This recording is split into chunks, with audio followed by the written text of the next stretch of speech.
Hindi mo pwedeng bawasan at hindi mo pwedeng dagdagan. So, napakahiwaga ang salita ng Panginoon. Kaya, kung hindi tayo sasamahan ng banal na Espiritu, napakahirap pong aralin at ipaliwanag ang salita ng Panginoon. Pero dahil ito'y kanyang salita, salamat po sa Panginoon. Samahin niyo muna po ako sa isang panalangin. Ama, sa pangalan ng aming Panginoong Hesus at sa kapangyarihan ng iyong banal na Espiritu Santo, kami po, O Diyos, ay nagpapasalamat sa iyo pong kabutihan sa aming Panginoon. Lord, salamat po sa isang linggo na pag-iingat mo. Salamat, Lord, sa biyaya na natanggap namin. Salamat, Lord, sa mga pagsubok na aming pong naranasan. Dahil alam namin, Lord, yung mga pagsubok na yon ay bahagi upang kami ay maging matatag. Makita namin ang biyaya mo, Panginoon.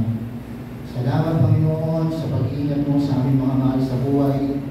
Salamat, Lord, sa aming trabaho, na patuloy mong pinagpapala ang aming pong trabaho, Panginoon. Salamat, Panginoon, sa patuloy na biyaya na pinagalo mo sa iyong iglesia. Kaya, Panginoon, ang araw na ito ay aming pong ibinibigay sa iyo. Panginoon, hindi po magkakaroon ng matagumpayan ang gawain ito. Maliban, O Diyos, na kami ay samahan ng iyong pong banal na Espiritu Santo. Panginoon, i-welcome namin ang Holy Spirit, Panginoon, sa aming pong kaligtasan. Ikaw ang kumilos, ikaw ang magsalita, ikaw ang magturo, Panginoon, sa araw na ito, Panginoon. Lord, buksan mo ang aming mga puso, Panginoon, upang makita namin ang kabutihan mo, Panginoon. Lord, sa pangalan ng aming Panginoong Hesus, iniiling po namin, Panginoon, na mangusap ka, Panginoon, sa bawat anak mo na narito, Panginoon. Maraming salamat, Panginoon.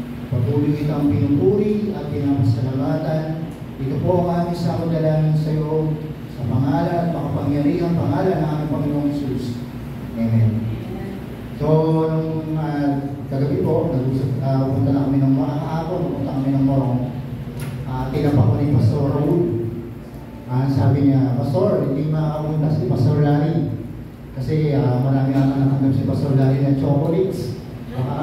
Nakakain siguro tumaas yung sugar, kaya medyo nahirapan. At sabi niya, ikaw yung mag-work. So yung topic ko po, ginagawa ko pala siya actually, na-work ko na ito sa Morong. At sabi ko, nag-pray ako sa Panginoon na gagawa ko ba ako ng ibang topic para dito sa Zion. And then, in-impress sa amin ng Panginoon na yun na lang yung word na tinapit mo sa Morong, ay yun na lang yung ipakayag mo sa araw ng Sunday. So, napakabuti po ng Panginoon. So, sino po ba yung marami na chocolate yung Valentine's at bulaklak? Diba? Naalala ko nung nandun kami sa Morong Bible Study kami, tinanong ako ng isang kabalir, sabi sa akin, Pastor, anong binigay mo kay Sister Edna? Sabi ko, wala eh. Kasi nung tinitrain ko yung ubas dun sa bahay, may nakita akong bonggabilya ba yun? Bonggabilya. Nakita ko ba tinitrain ko, sabi ko, ito nila ibibili ko kay Sister Edna. Kasi ang mahal ng bulaklak. Ito, di ba ba? Pero nung pagpunta ko po, nung araw na kukunin ko na, wala na. May nauna na pala sa akin. So yung sabihin, gano'ng kahalaga yung araw ng Valentine's. Sabi, anong tingin mo po, sir? Hindi nga wala kang bigay. Sabi ko, nagkakaintindihan ako ng Sister Edna. Actually, hindi naman kailangan nung araw na po, hindi mo lamang ipapadama yung pag-ibig ng Diyos. Kundi dapat araw-araw. Diba? So, ito po yung aking topic.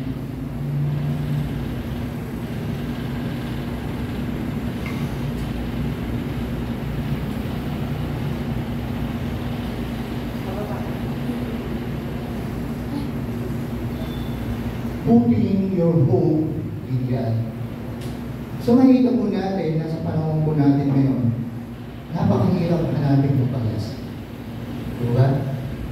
Kung tingnan po natin yung kalagayan ng ating society ngayon, kahapon nga, sinabi ko si Pastor, sabi ko, Pastor, huwag kang magpapahapon. Kasi grabe yung traffic sa Taytay dahil fiesta. Papunta pa lang kami ng Morona, sa Teresa kami, sila pauwi na sila ng bahay nila, 2 o'clock. 5 o'clock, 5:30, nagtatext sa akin si Pastor, naipit daw sila ng traffic. So sabi natin, minsan, paano ba i-ibsan yung traffic? Minsan hinahanapan natin ng solusyon. Paano ba magkakaroon ng pag-asa na mawala yung traffic? Even sa ating buhay ngayon, napakahirap ng buhay, napakamahal ng bilihin. At minsan nagtatanong tayo, magbabago pa ba yung presyo ng mga bilihin ngayon? At kung titignan ko nga yung asawa ko, kapag sinasamahan ko yan at meron siyang medical exam, kahatid ko siya sa medical city. At pag bumababae sa medical city at nakita ko na kasi mamo, isa lang ang ibig sabihin. Mataas pa rin yung sugar. So minsan nakikita ko na sa sinasabi ng misis ko na, ano ba yan? Nakakainis na. Kailan kayo mawawala yung asukal sa dugo ko? So asan yung pag-asa? Sinasabi doon, minsan tayo, lagi tayo nag-ahanap dun sa sitwasyon na naranasan natin, araw-araw na i-encounter natin, at nagtatanong tayo palagi, saan pupumunin at huhuhurin yung pag-asa natin. Pero may bagay na sinabi ang Panginoon na ibigay ko natin sa Panginoon yung ating mga pag-asa. So di ba, merong hope, merong pag-asa sa buhay ng bawat isa. Kaya kung tayo po ay nakakaranas ng matinding pagsubok, huwag tayo ma-discourage. Huwag tayo ma-disappoint. Kung yan ay karamdaman at hindi po ay ginagawa mo na yung medication, libo na yung ginagastos mo pero nawawala ka ng pag-asa. Pero may sinasabi ang Panginoon na promise sa bawat isa. Kailangan ibigay natin sa Panginoon yung ating pag-asa. Putting ang hope in God. Ibigay doon natin yung ating pag-asa sa Diyos. At sinabi ng Panginoon nun, ang Panginoon lamang po ang makakapagbigay sa atin ng pag-asa. Sa po ng Timothy, 1 Timothy, chapter 16 up to 21,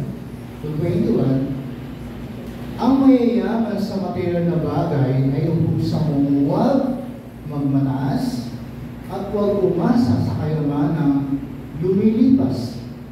Sa halip, umasa sila sa Diyos na masaganang nagbibigay ng lahat ng mga bagay para sa ating kasiyahan. Timoteo, utusan mo silang gumawa ng mabuti at magpakayaman sa mabubuting gawa, maging bukas palad at matulungin sa kapwa, sa gayon makakapag-invoke sila para sa mabubuting pundasyon sa hinaharap at makakamtam nila ang tunay na buhay. Ulit po natin.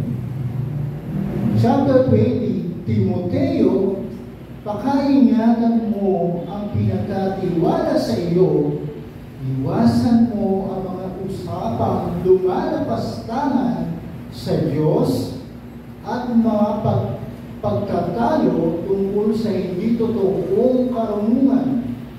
Dahil sa kanilang pag-aangkin, meron sila nito. May mga nalihis na sa pananampalataya. So, napakaganda po ng binahagi ng Apostol Pablo kay Timoteo. Remember po, si Timoteo po ay anak po ni Pablo sa pananampalataya, disciple. So, noong time na nasa kulungan si Pablo, sinusulatan niya lagi si Timoteo na kung paano niya tatayuan yung painisang mananampalataya. At sa kanyang iglesia na kanyang hinahawakan, marami pong mga bagay doon na nagkakaroon ng hindi magandang pangyayari. At lagi pong ibinibigay na ni Pablo kay Timoteo ay yung kanyang pag-asa lagi niyang ibigay sa Panginoon. Sa napakaganda po ng mensahe na ibinigay po na encouragement na ibinigay ni Apostol Pablo ay Timoteo. Uli po natin. Number 1, put your hope in God, not in wealth. Ibigay doon natin sa Panginoon yung pag-asa at hindi sa mga bagay lamang na kayamanin. Parang gano'n. Basahin natin yung verse 17. Ang mayayaman sa material na bagay ay utusan mong huwag magmataas. Huwag umasa sa kayamanang lumilipas. Sa halip, umasa sila sa Diyos na masaganang ibigay ng lahat ng mga bagay para sa ating kasiyahan. So marami pong tao ngayon na pinapakilorin nila yung pera. Kwento ko pa. Sabi gano'n na isang, kasi gano'n ang topic namin about France. Sabi ng isang kapatiran doon, sabi ni Isabel, sabi niya, Pastor, sinabi nga rin ng deputy, si Pangilinan. Sabi niya, si Pangilinan po ba nag-pray pa? Sabi niya gano'n. Hindi ko masagot. Sabi ko, paano mo nasabing hindi na nag-pray? Kasi napakayaman po ng tao. At wala na po siyang bagay kung makita po natin. Lahat ng asset na meron dito sa Pilipinas, siya yung nagmamayari. At kung titignan po natin, hindi na niya kailangan mag-pray. Right? Kasi sa ng bagay. Hindi katulad natin, nag-pray tayo sa Panginoon kapag wala tayo. Like for example, wala tayong pagkain ng kuryente. Lumulunod tayo sa Panginoon. Si Panginoon, hindi na siya nag-iisip ng gano'n. At kapag meron tayong karamdaman, mga kapatid, ano yung number one na natin? Nananalangin tayo sa Panginoon. Hindi lang para pagilihin ka, hindi yung resources. Paano mo isusustain yung karamdaman na meron ka? At lalo mo pasok sa'yo, magpapalaboratory na naman ako, magpapaugasong na naman ako. Lahat ang test gagawin na naman sa katawan ko. Pero ang question, saan ko uuwi ng kamay ng Diyos yung body na yan? Pero si Panginoon, hindi niya nararanasan. At kung siya ay magkakaroon ng karamdaman, pupunta lang siya ng ibang bansa. Pupuntakin niya yung isang specialist na gagamitin niya yung kanyang pera para lang maibsan yung kanyang pananalaman. Sa tingin natin, nananalangin ko ba yung tao ito? Pero tayo, na mananampalataya, ay isang bagay na sinasabi ng ating Panginoon sa atin, put your hope in God, not in wealth. Ipagkatiwala natin sa Panginoon yung pag-asa, hindi sa mga bagay lamang na natatanggap natin. Sabi nga ng Matthew chapter 24 verse 31, and heaven and earth will pass away, but His word will never pass away. So, ibig sabihin, sinasabi nito is, huwag tayong ibigay yung ating pag-asa sa mga bagay lamang na lumilipas. Sa halip, umasa sa Diyos. Sino po ba yung umaasa dito sa Diyos? Walang tumatas na ngayon. Alam niyo po, napakahirap po talaga na bumili kami kahapon. Sabi ko kay sarili na nagtataluha kami dalawa. Sabi ko sa'yo, pumunta na lang tayo. Sabi, sisi ka na naman na sisi. Habang kami dyan. Kasi sobrang traffic talaga, grabe yung traffic. Eh kung motorbino ko lang ng 45 minutes from here to Rome. Sabi ni sarili, diba ayaw mo na natawag ka na doon sa 6, ha? Sabi ko, Lord, kailangan mo na talaga magkasasakyan. Kailangan mo talaga magkasasakyan. Pero, hindi ko dinadaan yung sa isang bagay na magpapalayo sa akin sa Panginoon. So, wala akong resources, Lord. Kung titignan po natin, yung sinasweldo ko ng asawa ko, yung 1/4 po na sinasweldo niya na pupunta lang sa maintenance niya. At hindi namin kakayanin na ako nag-aaral na college. So, yung tuition fee niya po ay nasa 31,000. So, dalawa, hindi sustainable yung aming pong small business. Sabi ko lang, wala akong resources para i-provide pangbulog ng sasakyan. Pero sumunod lang pa yun. Yung former school ko po na pinapasukan yung AGC, the Academy of the Children, nirestore ko nila yung school. At tinawagan po ako ng administrator namin. Sabi niya sa akin, kailangan kita. Kailangan kita maging staff ng school na yun. Sabi ko, sir, kailan po ba yung loan? Sabi niya, ay, kailangan kita by April. Kasi nire-renovate namin yung building ng school. At ang sabi niya, sir, paano po ba yung service? So, sinabi ko, selduhan. Gumagana selduhan. Sabi niya, meron akong bracket na ibinibigay eh. Sabi ko, sir, ano ba yung magiging trabaho ko? Kasi ako yung custodian sa school na yun. Ako po yung head ng custodian. Ang sabi niya, hindi ka na, yung school kasi nabangara po siya. So, totally na ng pandemic, totally nabangara po siya. Marami silang utang na binayaran. And then, nakakuha siya ng business partner na mag-provide para i-restore yung school. At ang sabi niya, hindi na yan ang magiging trabaho. Yung magiging trabaho ko, ikaw mag-aayos ng mga documents ng school. Sabi niya, sir, wala akong problema sa school kasi kaya naman po kaya akong mag-aayos. Anong bracket yung ibibigay mo sa akin? Ibibigay kong bracket sa'yo kung magkano yung sweldo ng teacher at ng principal. Gano'n yung ibibigay ko sa'yo. Ano na ako? Ito na yung kasagutan na. Parang sa pinag-pray ko. Ibig sabihin lamang Luis, sinasabi ng Panginoon na ibigay natin yung ating pag-asa sa Diyos at hindi sa mga bagay lamang na magbibigay sa atin ng kasiyahan. Kaya sabi doon, huwag magmataas, huwag umasa sa kayamanang luminas. Sa halip, umasa sila sa Diyos na masaganang nagbibigay, masaganang nagpo-provide. Saan? Sa lahat ng mga bagay. Para saan? Para sa ikakasya ng kanyang mga anak, ang kanyang mga lingkod. Alam ng Diyos na yung kanyang mga anak ay nangangailangan. Sino ba hindi nangangailangan dito? Wala? Lahat nangangailangan. So lahat tayo nangangailangan.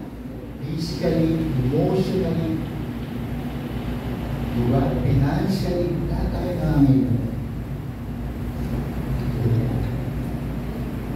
Sabi po na Lucas chapter 12 verse 15, at sinabi niya sa kanilang lahat, mag-ingat kayo sa lahat ng uri ng kasakiman, sapagkat ang buhay ng tao ay wala sa dami ng kanyang kayamanan. So sinasabi ng Panginoon, mag-ingat tayo at dapat hindi ginagawa ng isang mananampalataya yung pagiging greedy. Diba? Magpasalamat tayo sa araw-araw na nakatanggap natin sa Panginoon. Magpasalamat tayo yung pag-asa natin, sinabi natin, kasi yung Panginoon, kapag kung ano yung hihingi mo, ayun yung ibigay niya sa'yo. Hindi ka niya bibigay na susobra pa. Ibibigay lang na yung kailangan mo. Remember noong time na nahugutom ang mga Israelites na sila papunta from Egypt to Promised Land, at sinabi sa kanila ng Panginoon na nagugutom. At sinabi ng mga Israelita kay Moises, nagugutom na kami. Masasawa na kami sa tinapay. Pinadala sila ng karne. Ano ginawa po nila? Yung mga nagtago na po. Ibig sabihin, ipoprovide ng Diyos yung mga bagay lamang na pangangailangan. Pero minsan, isang bagay in favor ng isang mananampalataya. Pag sinabi kasi go, ang tingin ka agad ng isang mananampalataya ng isang tao, kapag siya'y nangangailangan humingi sa Panginoon, yung ibibigay sa kanya ng Panginoon sobra-sobra. Yung bagay na kailangan ko ngayon at kailangan ko pa next year, ayun pa yung bagay na gusto niyang matanggap sa Panginoon. Pero sinasabi doon is, pag-ingat doon tayo sa lahat ng uri ng kasakuman. So, yung mga uri na yan, yung bagay na nag-ahangat ka na sobra pa sa pangailangan, kaya naibigay. Ang ikay maganda na, pero hindi naman yung kontento, gusto mong paayos sa inyo. Diba? Sa greedy. Kung ikaw ay maganda na yung buong mo gusto mo, magalis na din na yung buong gusto din. Diba? Pero hindi ka pa satisfied yan. Diba? Kaya hindi ka sakit na nakakali. Tandaan natin, isa iniisip natin, yung mga bagay pa na needs natin. Hindi natin agad iniisip na yan ay greedy. Kasi iniisip natin, kailangan ko doon. Kasi kailangan ko. Pero dapat natin i-analyze yung ating mga sarili. Lord, kalawawan mo ba gagawin ko ito? Ako, ganyan pa yung laging magkasama sa prayer mo. Wala kaming bagay na hindi sa Panginoon, hindi kalawaban ako. Pero yung mga tao minsan, kahit hindi nakalawaban ng Panginoon, hindi pa rin sa Panginoon. Bakit? Kasi ang sabi nila, hope. Pag sinabing pag-asa, may liwanag.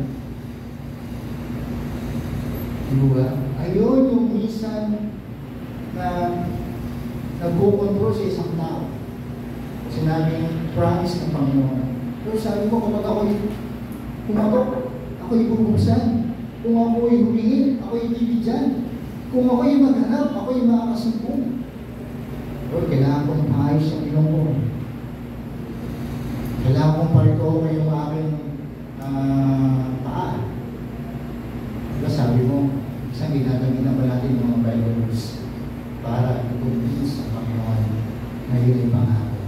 Pero mga kapatid, sinabi ng Apostol Pablo, iwasan natin yung mga kasakiman sapagkat ang buhay ng tao ay wala sa dami ng kanyang kayamanan. Tuloy po na. Kaya wala na apat ng puto. Mamiss na tayo na. Sabi ng Mateo chapter 6 verse 9 to 21, huwag kayong mag-impok ng mga kayamanan dito sa lupa. Dito'y may naninirang insekto at kalawang.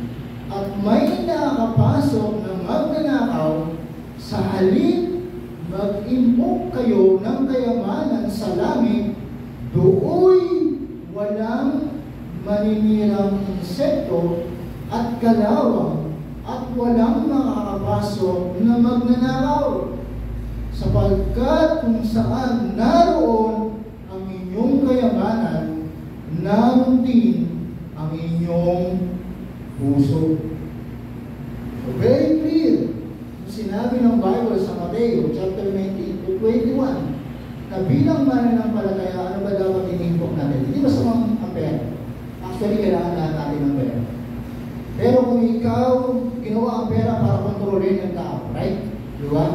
Ang tao mag-decide, ang tao mapapaikot sa pera. Tama, di ba?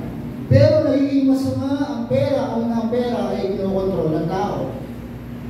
At sa panahon natin ngayon, sa society natin ngayon, grabe yung pagnanais ng tao na lahat sila ay paikutin ng pera.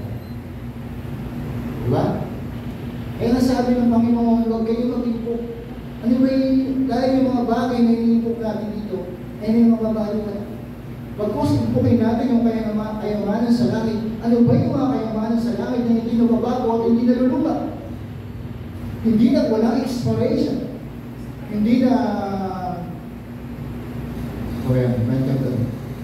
hindi naluluma, hindi nababago, hindi nasisira yung ating relasyon sa Diyos.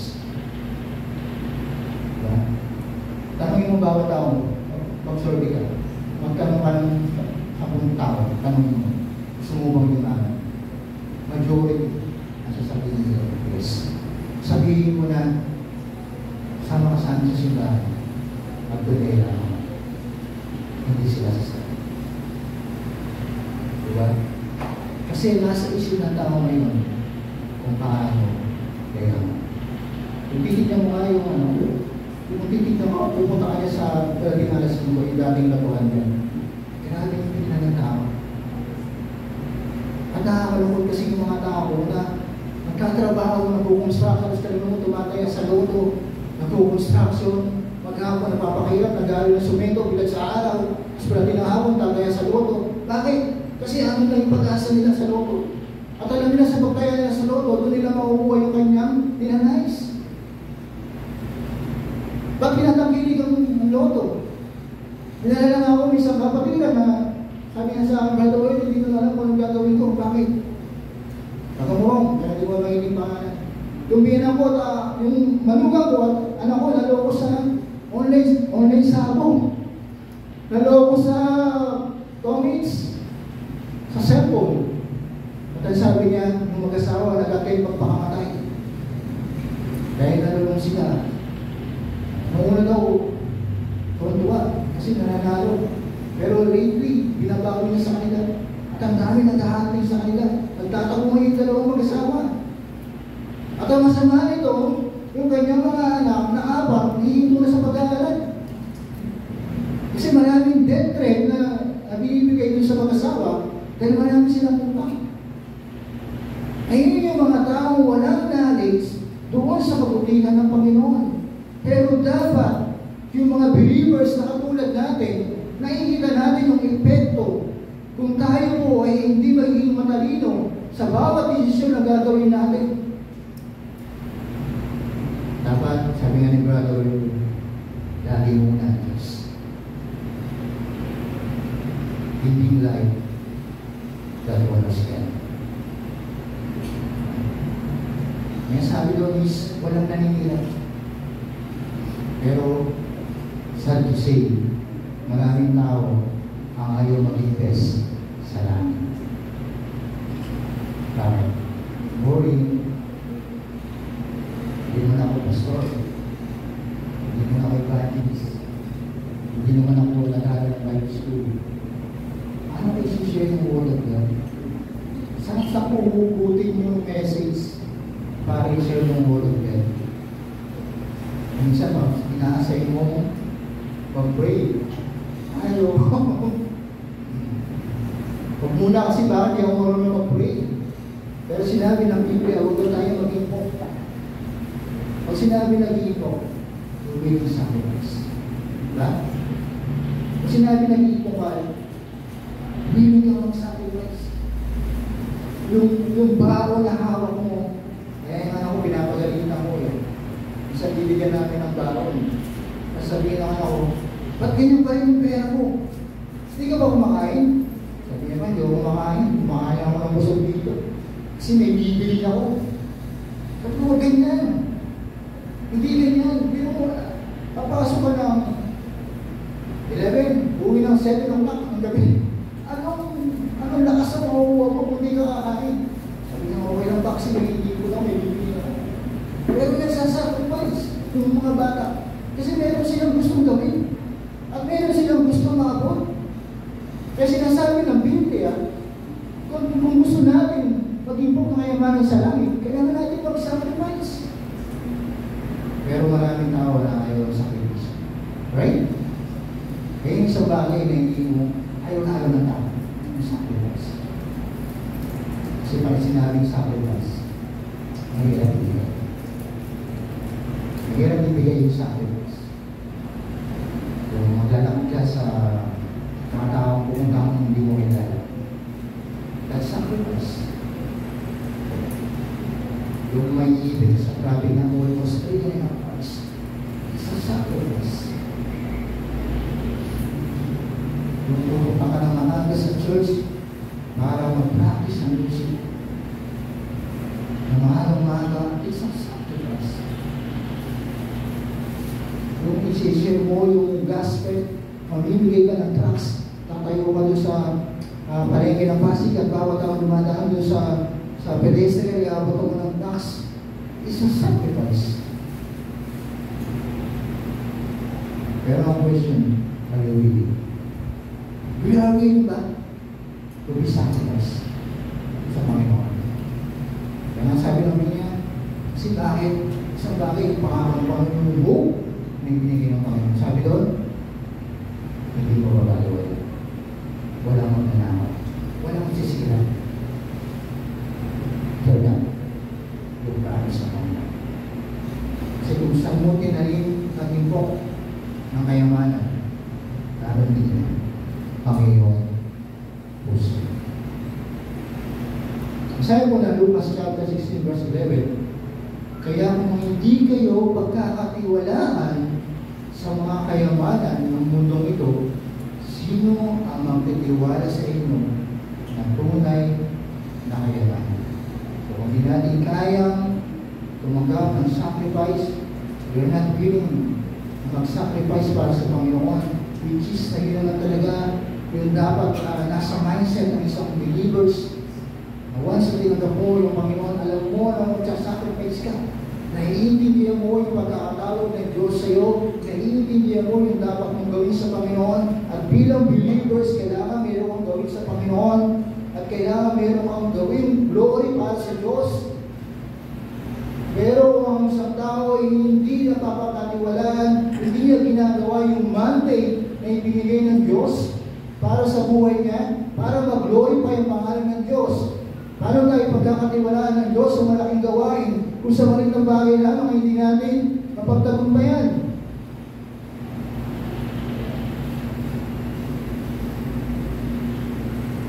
Kaya sinasabi po ng Panginoon, kung hindi ka naman pagkatiwalaan sa maliit na bagay, ba't umasa ka lang pag-asa sa akin?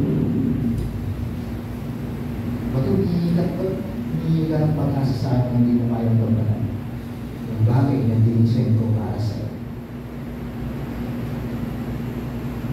Number 2, store up treasure in heaven, not in earth. Sabi ni Pablo kay Timoteo, utusan mo silang gumawa ng mabuti at magpakayaman sa mabuting gawa. Utusan daw. So sinasabi ni Pablo kay Timoteo, yung mga member mo sa church, utusan mo sila. Yung tinuturo natin story na sa mga children, kung paano maging mabuti, nalimutan ko yan, nasa dila ako yung testimony ng mga bata. Tapos na kami dun sa pagtuturo sa amin ng Bible. Living life na may pinaturo namin sa akin. Paano niya kakayuan yung pagiging sa mananampalataya na nakilala sa Panginoon. So sabi ni Pablo, Apostol Pablo kay Timoteo, turuan mo sila. Turusan mo sila gumawa ng mabuti at magpakayaman sa mabuting gawa. Maging bukas palad at matulungin sa kapwa, sa gayon makakapag-impok sila para sa mabuting pundasyon sa hinaharap at makakam nila ang tunay na buhay. So, ito ay para talaga sa ating mga mananampalataya. Number 1, bakit sinasabi ng Panginoon? Dahil kapag ikaw, yung fruit of the Holy Spirit, kapag nakikita sa iyo yung bagay na yun, minsan sila na lang yung magtatanong. Kaya remember po nung isang kapatiran natin, sa Morong, na-share po natin, pero guys, ang topic po natin si Sir Boy. Namatay yung tatay niya, parang nagkaroon ng sakit mamundan. After namatay yung anak niya, na-dengue yung anak niya. 7 years old yung bata, namatay yung anak niya. Months na yung pagitan. At kung kapatiran po natin to, very strong. Sabi sa kanya, teacher to, sabi sa kanya ng mga co-teacher niya, sabi niya, alam mo, bilib na bilib ako sa'yo. Wala man lang pag-iyak, wala man lang kalungkutan na nakikita sa iyong mukha. Sino ba yung Diyos mo? Pakilala mo rin ako dun sa Diyos mo. Sabi sa kanya ng co-teacher niya. So, ibig sabihin is, bilang sinabi ng Apostol Pablo kay Timoteo, bilang yung mga manggagawa mo dyan, turuan mo sila maging mabuting mananampalataya.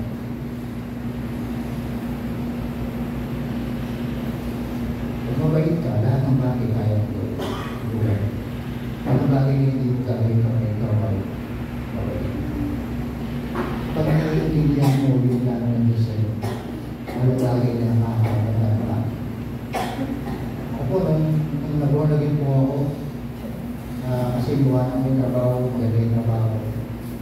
Wala po akong pinagsisilan. Nung nagtatrabaho ako nun, pag tinatun ako yung bulsa ko, nabos ako yung bulsa ko, pinakamaliit na laman ng bulsa ko is 50 pesos. Pero nung ako na ay nag-ornagin na, at nagpapala ko kung wala arangalan to jam, so naglalakad ako kasi wala akong masakit. Sabi sa akin mo, mag-1-2-3 ka. Pero mag-1-2-3. Pinigyan ko, anytime na yun sa rating admin namin. Yung church namin dati, kung sa may building building, dapat ng ore, kaya sa may pa, yung building na, then church namin dati. Naglalakad ako doon, deep na yung nakuha ko. Ako baka may naniguro na pa rin yan. Pagpunta ko sa bulsa ko, 25 centimos. Yung pera ko, at naglalakad ako dito alas sa tanghali. Kasi very strict po sa amin yung pakinggan mong gagawa, may reporting po kami sa church. At kapag ikaw ay hindi mo nakakanta yung bawat family na binabible study mo, po-questioning ka. Ako sabi ko, personally, ng pastor, bakit hindi ko kinakanta yung Bible study? Ganon ka stricto yung aming pong church before. Pero nakikita ko, ay, ganon, natutuwa ako kasi bakit? Kasi ginagawa namin yun dahil sa pag-ibig sa Diyos. Hindi ka magreklamo. Hindi ka magreklamo. Kasi alam mo yung bagay na ginagawa mo para sa Panginoon. Hindi para sa iyo. Wala naman isa sa akin na nagtanong. Bakit parang masama pa kayo lang? Ako sa akin na personally ng pastor, may attendance eh. Kaya check yung attendance. Okay lang mo pinagta. At kailangan pag hindi mo siya kakanta, tatawagan mo yung katawag ka ng atapi. Sir, pwede ka ako muna si ganito kasi hindi ako pwede. Kapag hindi mo ginawa yun, ako sabi mo ng pastor, naglilingkod ka na sa Diyos, gumagawa ka na para sa Diyos.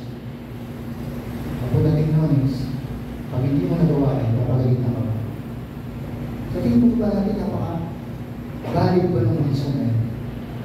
Pero kung mahal natin ang Panginoon, at alam mo yung ginagawa yun para sa Diyos, hindi ka magalit. Diba?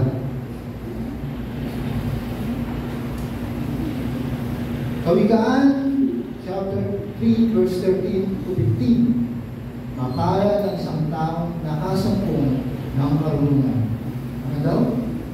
Nakasampung ng karunungan, wisdom. At ang taong nagsisikap, unaway, ay natatamo, higit pa sa bilang ang pakinabang dito. At higit sa gitong lantay ang tubo nito. Sa alimang alahas ang higit ang karunungan at walang kayamanan dito ay may babala. Mapalad ang taong nakasumpong ng karunungan. Sino ba'y nakasumpong ng karunungan sa mga?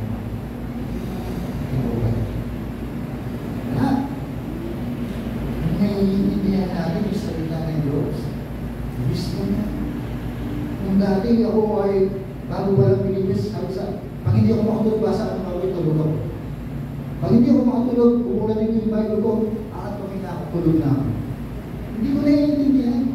Pero nung nagkaroon ako ng karunungan, habang binabasa ko yung Biblia, at nakikita ko yung pag-ibig ng Diyos, maniwala ako sa hindi. Habang binabasa ko yung Biblia, tumutuloy yung luha.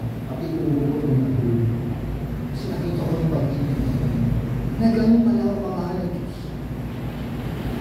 Wala sa aking kasalanan, ay pinatawag ko ng Panginoon. Ginawa ba ako para dapat na maglingkod sa Kanya? Kaya sabi mo, mahalaga ng isang tao, nakasumpong ng marunungan. Ang tao nagsisikap, nag-aaral, nagsisikap, na ma-improve yung purpose ng buhay niya sa Panginoon. Unaway, nagtatamo, at ano to kapalit doon? Higit pa sa bilang ang pakinabang dito. Ibig sabihin, napakahalaga. Priceless. Walang katulad, walang kapantay. Yung karunungan na matatamo natin sa Panginoon. Di ba napakasarap niyo? Ako nainit ko ako sa mga pastor ko kayo may salita. Kaya nga lahat ko pray, nag-pray lang natin. Sabi ko, Lord, naharap na lang ako sa mga taong mas mataas yung mantas na pinag-aralan sa akin. Naharap naman ako sa mga taong professional. Sabi ko, Lord, wala akong makayahan na ipakaya kami sa akin. Ay ko sinasabi sa Panginoon. Pero, ang pinangako sa Isaiah chapter 53, aalalayan kita, gagawayan kita sa lahat ng lahat. Sige Lord, nakakatiwala ko po siya. Kapag nakakita ko ng mga preaching, napakagaling. Hindi ko hindi pang sarili. Nahihigit ako, sabi ko, kailangan kong i-improve yung sarili ko kung paano mag-deliver na mas maiintindihan at mas mauunawaan ng mga tao na ipilit sa amin. Isa yun, kaya sabi niyo, mapalang tama makasapin niya, ako nila. Marunungan na meron tayo, dapat pinigayaman natin. Hindi tayo makukontento sa mga bagay lalo na naiintindihan. Ang pag-aaral, sabi nga sabi sa akin, magagamit na ako ng high school, sabi ng teacher ko, kung may kukuha sa inyo ng teacher na course, kalimutan niyo na yan. Sabi ko naman. Sabi ko yung advisor namin, kung mayroong magti-teacher sa inyo rito, mga lalaki babae, kalimutan niyo na yung course na yan.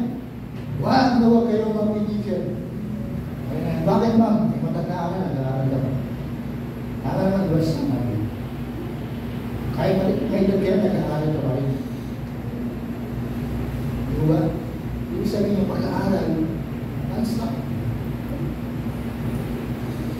Yung pag-aaral natin sa Panginoon, expiration.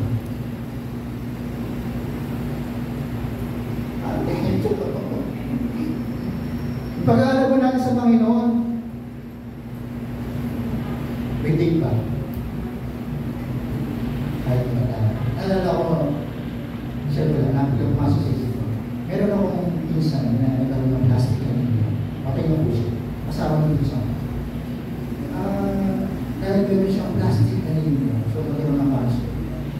Ang hirap yung pinikimo at pinadialysis ko. At ang sabi niya sa akin, sabi ko, Dam yung pangalapit. Although patay na sa kaya, pwede mo naman. Sabi ko, Dam, kaya mo ba naman ako na pumunta ka ng church? Pagkatapos mo lang ikimo ang dialysis. Sabi niya, Kuya, ito yung gawain yung bilis sa akin ng Panginoon. Sabi ko, ganun ba? Napakasad ng buhay ng isang ko. Hindi ko sabihin sa kilala ko isang ko. Kasi noong time na mag-asawa sila, hanggang sa kumatay sa hindi nga nalaman, yung asawa niya, kung gaano kaedad ng puso niya, meron palang na sa ibang babae na hindi niya nalaman. So, hindi niya nalaman.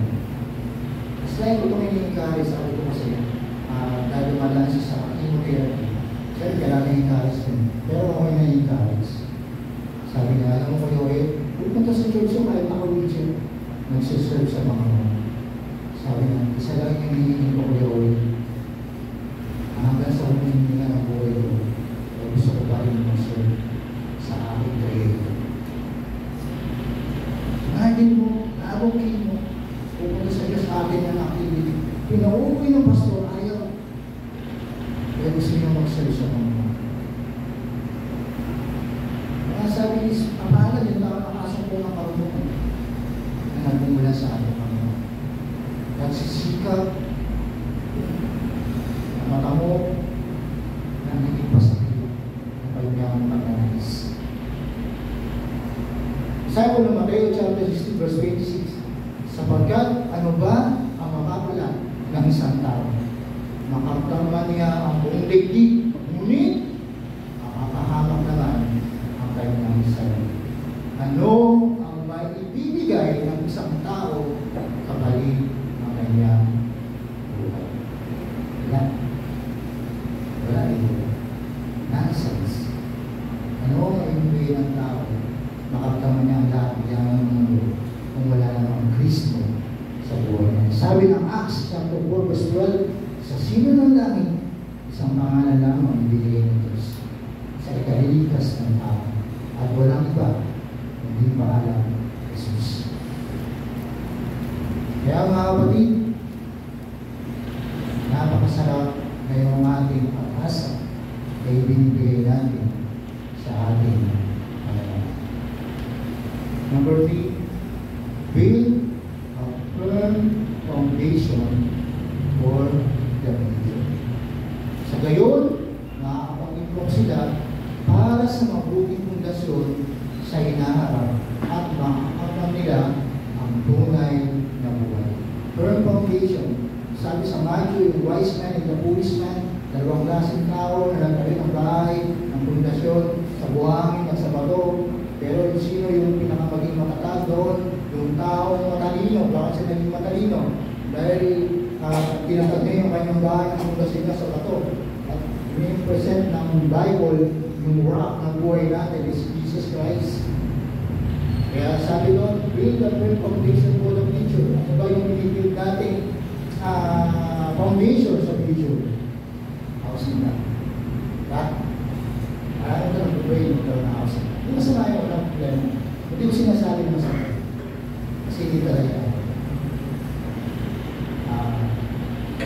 Millions of peso na nakalibosin sa bahay. Diba?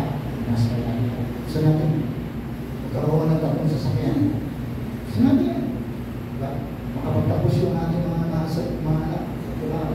Magkaroon ng gandang trabaho. Hindi gusto natin.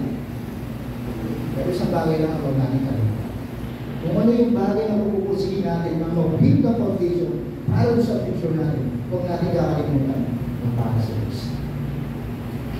Diba? Yung sa kaya na natin yan. Kasi mas mag-reflect sa atin yung blessing ng Panginoon.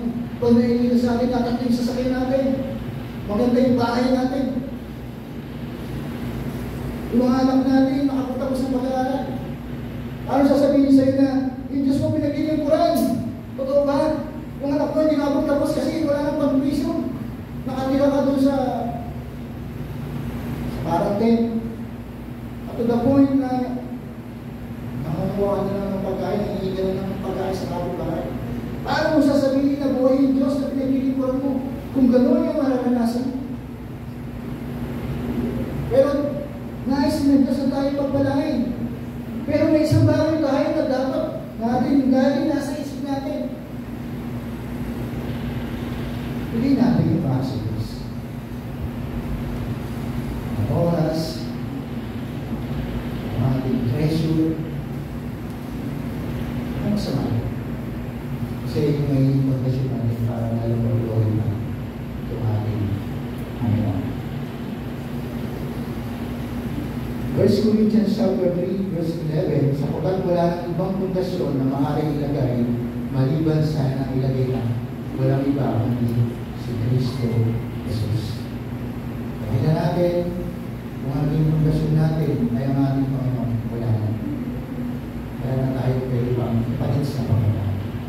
Kaya mapalan yung tao na naglalaan ng pundasyon niya sa Diyos.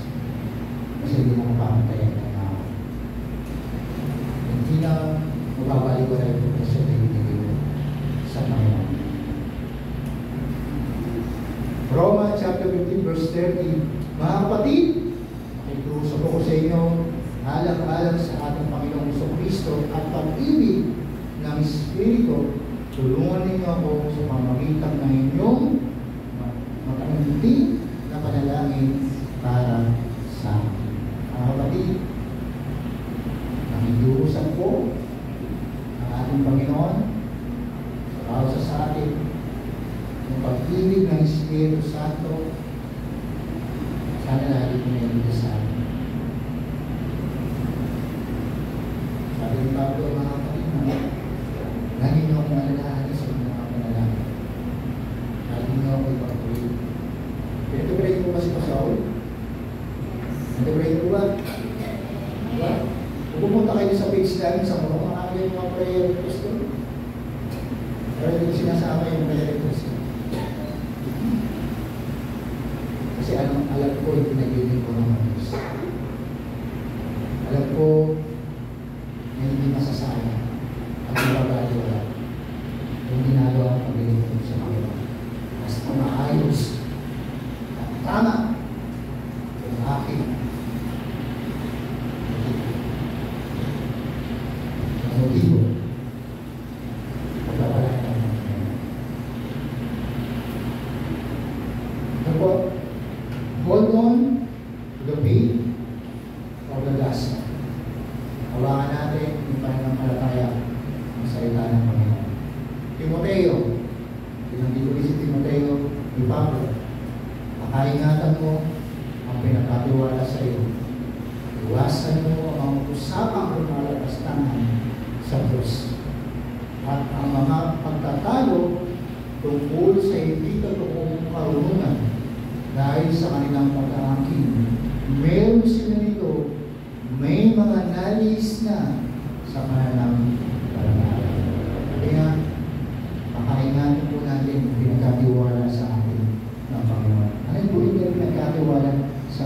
ng ating Panginoon, yung pananampalataya.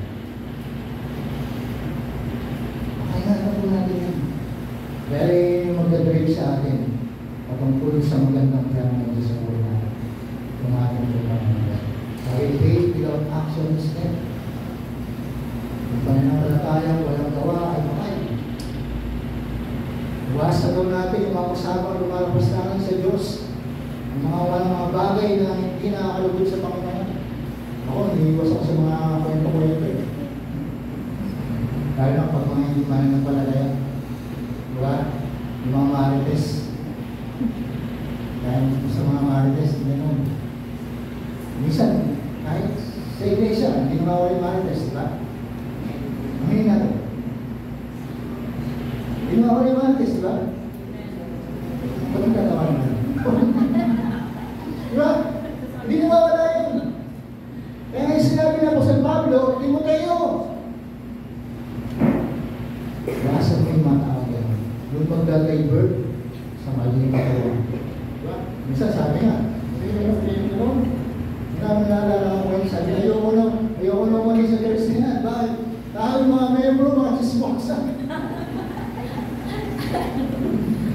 Dahil, Pastor, ayoko na umalis sa church na yan. Bakit? Eh, bino mo pa naman. Diba dapat matuwa sila? Pupunta ako, matagal ako hindi pupunta sa church. Nagkasabi ba naman sa akin, pupunta ka lang dito pag may biyaya. Pinagkikismisan ako. Sabi tama kayo, ganun ba yung mga anak ng Diyos? Pinagkikismisan nila na kailan daw pupunta ng Diyos dahil may biyaya, may rason. At pinagkukwento ko pa rin nga ako. Hindi ko mawala yan sa isang iglesia. Right? Pero sasayang ko lang dito. Tama naman natin ang Panginoon. Pero marites dito. Iba yung minamarites natin. Yung minamarites natin, yung salvation. Diba? Turuwa ko sa mga women's. Kasi napakalaki ko ng women's. Yung nalilunet sila. Diba? Wala natin may mga Bible study, nakakapagpalo ako. Diba? Wala rin ka, diba? Hindi natin naladalo yung mga kapatid natin natin kasama. Nakakatuwa. Pero sana sa pagsisikil nyo, walang ibang may tataas. Walang ibang makakapurihan. Kundi ang Diyos, diba? Huwag natin pag-usapan yung mga personal. Ano natin? Kaya, ang bawat isa sa atin ay magbibigay suri sa Diyos. Yung mga bagay daw na walang kapuluhan na sinabi ng isang mananampalataya ay susuri natin sa pagkaroon natin sa Panginoon. Kaya maging careful tayo. Maging makagandang tayo. Pakinggan natin kung hindi na natin kayang kontrolin. Kumuha na kayo ng sipit at sipitan nyo na yung mga nila. Diba? Baka mamaya iba na yung masabi natin. Imbis na blessing, slandering na yung sinuwawas, lumalabas sa ating mga labi. Remember mga kapatid, walang ibang dapat nalalabas sa bibig natin kundi pagpupuri at bibigay glory sa ating Panginoon. Ayan po ba? Ayan. So dito po ako magtatapos. Kung ginagawa ko ito ng pusang loob, ako ay may maasahang kawayan. Kung ginagawa lang namin daw yan, yung bagay na yun dahil gusto lamang niyang pagpalain. Ngunit ginagawa ko ito bilang pagtupad sa pagpuling pinagkatiwala sa akin ng Diyos. Remember mga kapatid, narito tayo hindi dahil lamang gusto natin. Kundi nagmumotivate sa atin para magpuli at mag-aral ng salita ng Panginoon. Yung bagay na ibinigay bilang pangpuling ay pinagkatiwala sa atin ng ating Panginoon. Isang napakalaking bagay po na darating sa buhay ng isang tao na mayroong matitiwala sa iyo. Yan ang hirap na natin. Nung nandun po ako sa school, nag-stop meeting kami ng administrator ko at sinabi ko sa kanya, so bakit naman ba lahat ng trabaho ibibigay sa akin? Hindi mo pumunta sa mediation, sa Court of Appeals, ako pa yung pinapunta. Ako yung marap din sa attorney ng publishing. Ngunit, wala namang extra bayad. Kasi sa lahat ng staff dito sa school, ikaw lang yung pinagkakatiwalaan. Kasi, servant of God. Imagine mo yung pagkakataon na yun ng pinagkatiwalaan. Kaya sa mga kumpanya pinapasuhan natin, nalala ko nung, di ba ako, pumasok kami sa isang distribution ng COVID family. Nagkakayot kami ng mga free sa mga sabon, nilagyan namin ng free. At in-interview kami ng supervisor. Sabi ko lang, saan kayo galing? Saan kayo nakuha ni JR? Sabi namin, hindi po kami, kasama po kami ni JR sa church. Ano po naging kayo? Sabi ko po, ano po naging kayo? Pagkakatiwalaan kayo. Ganon ang thinking ng mga tao na hindi mananampalataya kapag sinasabi nila na ikaw ay born again. At kahit sa pinapasuhan natin trabaho, iba yung respeto na nakukuha natin kapag sinasabi natin, likod ako ng Panginoon. Kasi ito na, meron pang takong sa Diyos na ginawa naman. Diba? At pag sinabi mo, born again ka, ano yung trust ng aming ng Diyos? Kasi alam nila yung buhay na isa sa buhay mo. Lumalakad ka ng tuwid sa hindi dahil sa sariling abusuhan mo, kundi sa biyaya ng Diyos na ibinigay sa iyo. Kaya sabi ni Pablo, kung ginagawa ko lamang ang pusang loob, ang lahat ng mundo, may maasahan akong kabayaran. Ngunit, sabi niya, ginagawa ko ito bilang at tupad sa pagkunin yung pinagkatiwala sa akin ng Diyos. So maging faithful puro tayo doon sa tungkulin na tinagawin natin mula sa Diyos. Ayuhan natin, panintigan natin. Ako ay lingkod ng Diyos, ako ay tinubos ng Diyos, ako ay isang mananampalataya, hindi makikipag-compromise, hindi gagawa ng bagay na magbibigay ng kahihiyan sa pangalan ng pinaglilingkuran kong Diyos. Dapat, ganoon, yung laging nasa isip ng isang mananampalataya. Kahit hindi ka magsalita. Kasi ang ganda ng sa Diyos. Kasi nakikita ko sa iyo, nakikita ko kung paano ka lumalakad sa kalooban ng Panginoon. Gusto ko rin maging mabait.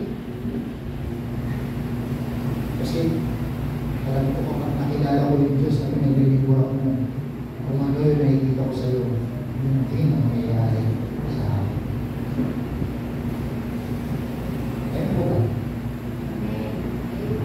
So, kailangan po, yung topic natin, sabi doon, putting our hope in God. Number one, put your hope in God, not in wealth. Store up treasure in heaven, not in earth. Build a firm foundation for the future. And lastly, hold on. Mapigot tayo to the faith of the gospel. Tayo po'y manalangin sa Panginoon. Panginoon Diyos na mga pangyarihan sa lahat, kami po ay nagpupuri at nagpapasalamat, Panginoon, sa iyong kabutihan. Lord, tunay na wala kaming mahigitang pag-asa sa aming pong kinala na dyan ngayon, Panginoon. Pero salamat, Lord, may pangako. Pangako na hindi mababago, hindi maluluma, hindi mawawala. Panginoon, salamat po dahil kami yung mga taong nakakagawa ng pangako ng Panginoon. Sana marami-raming tao sa mundo. Isa kami sa binigyan mo ng pangako ng Panginoon. Panalangin namin, Panginoon, na kami mag-ituwi sa landas, Panginoon, ng pagsubok sa buhay po namin. Marami kaming tatawirin ng problema, marami kaming dadaanan ng struggle, Panginoon. Pero lagi ang itong kailangan, Panginoon, yung pangako mo. Sinabi mo, I will never leave you and I will see you. Panginoon, samahan mo kami sa buhay po namin. Gawa na maibigay po namin, Panginoon, yung daimonin, Panginoon, ng pagkakatawa mo sa amin. Bilang sa lingkod mo, bilang sa mananampalataya mo, Panginoon. Kami, Panginoon, ay tumayo sa aming pananampalataya. Panindigan namin, Panginoon, na kami ay binigin bilang maglingkod sa iyo, Panginoon. Salamat, Lord, sa iyong mga pangako. sa iyong mga pangako ng aming pinangahawakan. Lord, maraming salamat. Patuloy ka namin pinupuri at pinapasalamatan. Ito po ang aming samudalanan sa iyo sa pangalan ng Panginoon Jesus. Amen.